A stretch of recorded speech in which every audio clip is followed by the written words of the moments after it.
সরকারের আইন উপদেষ্টা হয়েছেন, সেটি কোন আইনের বলে আপনি আইন উপদেষ্টা হয়েছেন? আজকে 2009 সালের পর থেকে যতগুলো মিথ্যা মামলা আছে অবিলম্বে নির্বাহী আদেশে এই মামলাগুলো প্রত্যাহার করুন। সেই ফ্যাসিবাদের দোষরদেরকে ক্ষমতায় রাখবার জন্য ষড়যন্ত্রে লিপ্ত হয়েছেন। খুনের মামলা প্রত্যাহার করে তাকে হাইকোর্টের বিচারক নিয়োগ করা হয়েছিল, তিনি এখনো কিভাবে বিচারক হিসাবে হাইকোর্টে থাকেন? বিসমিল্লাহির রহমানির রহিম।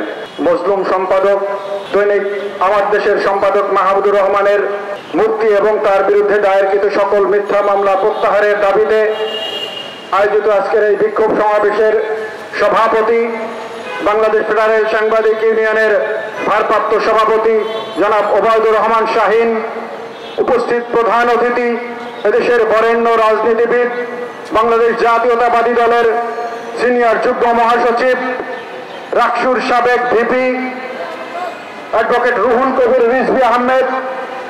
অত্যন্ত দুঃখের সাথে আজকে যে কথাটি বলতে হচ্ছে যে মাহমুদুর রহমানকে আমরা 29 তারিখে জেলে দিয়ে এসেছি।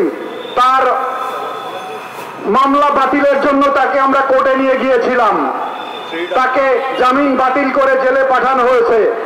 জেলে পাঠানোর পরে আইন উপদেষ্টা, আইনের ঢাকা বিশ্ববিদ্যালয়ের আইনের শিক্ষক জনাব আসিফ নজরুল সাহেব একটি ব্যাখ্যা দিয়েছেন। আমরা আসিফ নজরুল সাহেবের কাছে একটি প্রশ্ন করতে চাই, আপনার যে সরকারের আইন উপদেষ্টা হয়েছেন সেটি কোন আইনের বলে আপনি আইন উপদেষ্টা হয়েছেন? আইন দেখাচ্ছেন কেন আমাদের? আজকে আপনার আইন দেখে আমাদেরকে জেলে পুরেছেন। আজকে মাহমুদুর রহমানের বিরুদ্ধে শতাধিক মামলা। এই বিপ্লবের পরে যে উপদেষ্টা পরিষদ গঠন হয়েছে, কথা ছিল যে নির্বাহী আদেশের মধ্য দিয়ে 2009 সালের পরে সাংবাদিকদের বিরুদ্ধে, রাজনৈতিক নেতৃবৃন্দের বিরুদ্ধে যতগুলো মিথ্যা মামলা হয়েছে সব মিথ্যা মামলাকে প্রত্যাহার করা হবে। আপনি আইন দেখিয়ে আজকে মাহমুদুর রহমানকে জেলে পাঠিয়ে দিয়েছেন। আপনি কোন আইনের বলে আজকে সরকারের ক্ষমতায় বসছেন? আজকে আইন দেখাচ্ছেন কাদেরকে? আপনি আজকে মিথ্যা মামলা মাথায় নিয়ে রুহুল আমিন গাজীকে দুনিয়া থেকে বিদায় নিয়েছে। সে 1 বছর 7 মাস মিথ্যা মামলায়, তিনি দেখে যেতে পারেননি তার মামলাটি প্রত্যাহার হয়েছে। সরকার ক্ষমতায় এসছে গত 7ই আগস্ট। কোথায় আজকে আমাদের সেই প্রতিশ্রুতি গেল? আজকে আমরা সহযোগিতা করতে চেয়েছিলাম, আপনারা আজকে আইন দেখিয়ে সেই ফ্যাসিবাদের দোষরদেরকে ক্ষমতায় রাখবার জন্য ষড়যন্ত্রে লিপ্ত হয়েছেন। আমরা বলতে চাই আপনাদেরকে সহযোগিতা করতে চেয়েছি। আজকে 2009 সালের পর থেকে যতগুলো মিথ্যা মামলা আছে অবিলম্বে নির্বাহী আদেশে এই মামলাগুলো প্রত্যাহার করুন। আজকে আমরা দেখতে পাইনি বাংলাদেশের বর্ষিয়ান সম্পাদক, বর্ষিয়ান বুদ্ধিজীবী আবুল আসাদের বিরুদ্ধে 4টি মামলা হয়েছে, তাকে 1.5 বছর জেল খাটতে হয়েছে। সেই মামলাগুলো এখনো প্রত্যাহার করা হয়নি কেন? আজকে যে মামলাগুলো দেওয়া হয়েছে আমরা বলতে চাই এই জায়গা থেকে অবিলম্বে আজকে 48 ঘন্টার মধ্যে, আমরা 48 ঘন্টা সময় দিতে চাই, নির্বাহী আদেশের মধ্যে দিয়ে সবগুলো মামলা প্রত্যাহার করতে হবে।